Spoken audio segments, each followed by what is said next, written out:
Alfred, I'm not wearing hockey pads. Hello fellow Kryptonians and hello Vigilantes. I'd like to introduce myself for those of you who are new to the channel and those of you who are just visiting. I am Magnus Batman, the cousin of Superfan K. We're going to do a collaboration together. I'm going to give you my thoughts. Then I'm going to switch it over to Superfan K with his thoughts. I'm going to give you an ultimate review of the ages. Stay tuned.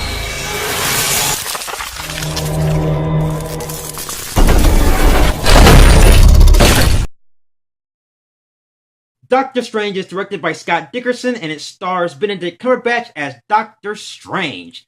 Stephen Strange, a successful but arrogant doctor who's been a dick for many years, and after a tragic accident, he lost the use of his hands. And when American medicine fails, he travels east and discovers a monastery, and inside this monastery is the Ancient One. And the Ancient One teaches Stephen Strange some strange abilities, which is mystical, magic, sorcery, other great mystical elements. And I gotta tell you, by watching this movie was impact. It was bam. I liked them. I loved the movie, and the visuals was just all in your face, like a girl shaking her ass in your face. It was all great, and I was enjoying the movie to an extent. And I want to break down Stephen Strange's character. Stephen Strange's character is arrogant, but the reason why he is arrogant because he has the confidence level. He always wants to better himself. He has determination. He's grit. He's like Batman. I was into the character, so I understand why he's just arrogant and just pushing everybody away. His performance as Baron Mordo was building. His relationship with the Ancient One is long and intense, and he's a guy who follows the rule book. But there are some complications with his character that kind of makes Doctor Strange and him butt heads. I want to talk about the villain. The villain was just typical. He did a great job showing the villainy, but yet I just couldn't get into all the villainy because of his lack of character development and lack of story. The performances from Tilda Swinton as the Ancient One, she was badass. Now, there are some things I didn't like about this movie. The first half of this movie was clunky, and yet it just seemed like it was just rushing. Therefore, they can establish Doctor Strange with the red cape. I wanted him to learn the magic arts because they didn't really show much of the magic arts inside this movie. They just showed scenes of him listening to other people talk to him. A whole bunch of scenes of expedition. Teach me this. How do I get from here to there? How do I insert my penis inside her vagina? Doctor Strange, the character is revealed. You do not really buy it because of the ultimate badassery and magics and spells he is doing. I want to know how he learned it. It just seemed like he instantly learned it over scenes of him talking with the Ancient One. Rachel McAdams' character was more of a plot device just so they can use her for comedic scenes. They shoe washed her character inside just so therefore they can force a love interest. Yeah, I want them to establish intimacy and romantic, stuff. It's stuff, just stuff. Why are they in a relationship? I want to know. I want to get deeper. I want to get intimacy. I want to get like soap opera. The humor was just a little too much. I kind of wanted a serious tone. And this took away a little attention from the film, especially when the fight scene with Doctor Strange and the villain. It was going good. I was actually into the fight. They was throwing down. It was going left and right, But then, that moment. You gonna kill me? Yes, I will.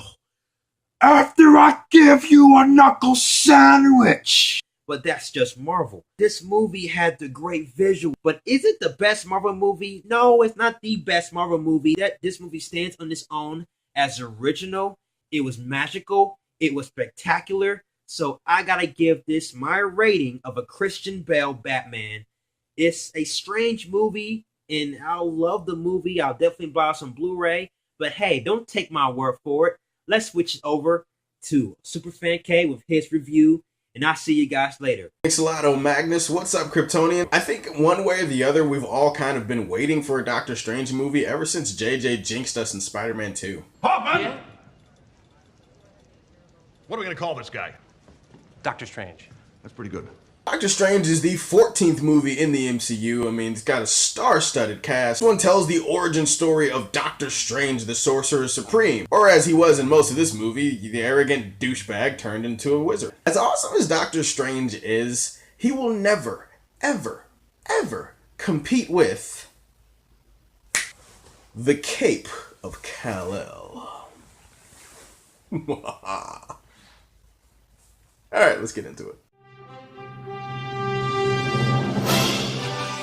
I gotta start with the visuals in this movie. The visuals are literally Glenn from Walking Dead eye-popping. It's pretty much visual porn on its highest level ever. I felt like the screen was having sex with my eyes every moment from watching this shit. It's so creative, it's so imaginative, it just takes everything visually you think you've seen in a superhero movie and it just literally flips it and turns it on its head, turns it sideways, and it's really weird shit. Everything that you've seen pretty much from the trailers, like Inception on crack, I mean Matrix on steroids, they really did a great job of creating great visuals that are really creative, and they really added something to the action scenes in this movie. Gotta talk about the performances now. Benedict Cumberbatch as Doctor Strange, he killed it as Stephen Strange. This dude was the business. He was the perfect blend of arrogance and wit and intelligence, and also this thirst for knowledge, this hunger to prove himself. And I really like that. It really does make you gravitate toward his character. There are traces of Iron Man in this movie. I mean, you definitely feel arrogant guy falls from grace, has to come back and become a new hero. With Iron Man, I would say that Iron Man is arrogant, but a little bit more quippy. Doctor Strange is just an arrogant dick to everybody,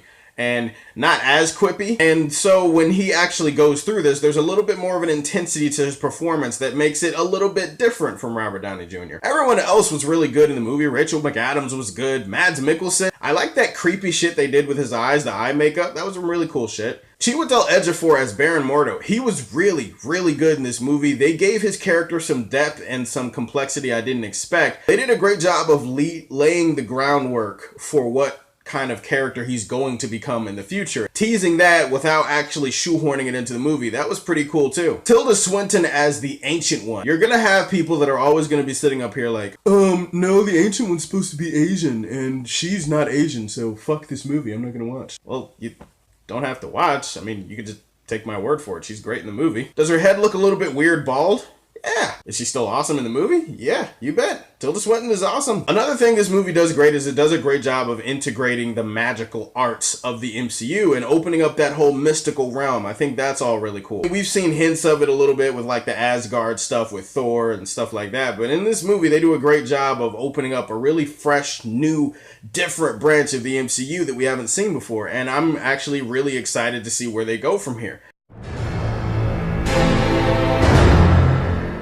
As awesome as this movie was, it does not come without its flaws. I didn't walk out of this movie going, oh my gosh, Marvel fucked up another villain. Oh my god, they can never get it right. This is their Achilles heel. At that point, it's so normal to say it, it's become cliche. What I will say is that I did still walk out of the movie going, man, that was kind of a wasted opportunity. I feel like he was okay. I feel like he was fine. I would have liked to see a little bit more development with his character. I would have liked to spend a little bit more time with Mads Mikkelsen. And also, I won't spoil it, but there's a reason why towards the end of the movie, he kind of feels like you're going against the number 2. It kind of feels like you're going against the JV and not the varsity. That's all I'm going to say about that. Rachel McAdams' character, I don't really feel like Rachel McAdams' character served the story that much. There really isn't anything to her character at all. She's just kind of the generic love interest of Doctor Strange. She really only exists in the movie to be like a convenient plot device for when something bad goes wrong, they kind of have to go see her. Some of the humor didn't really land for me. It felt like they had to have some of that Marvel humor in there. And for some of those scenes, I just kind of feel like they would have worked fine without it. In this movie, there was some humor that landed and some humor that really didn't land for me. There's also a bit of pacing issues in the first half of this movie. I mean, there's a lot of exposition, there's a lot of build up. We gotta get to the point where he becomes Stephen Strange, and so that is a little bit of a chore to get through, but once you get through it, the movie is awesome. I didn't love this movie. It's not one of my favorites in the MCU, but I did rather enjoy it a lot, and I'm gonna say that it was definitely a Man of Steel type of movie. That's my review of Doctor Strange. Check out the collaboration if you haven't already between me and O'Magnus. Thank you, Kryptonians. I'll talk to you guys later. And as always, if you like what you see, tell me how you feel and stay tuned to hear more from the Man of Steel. Peace. Ciao.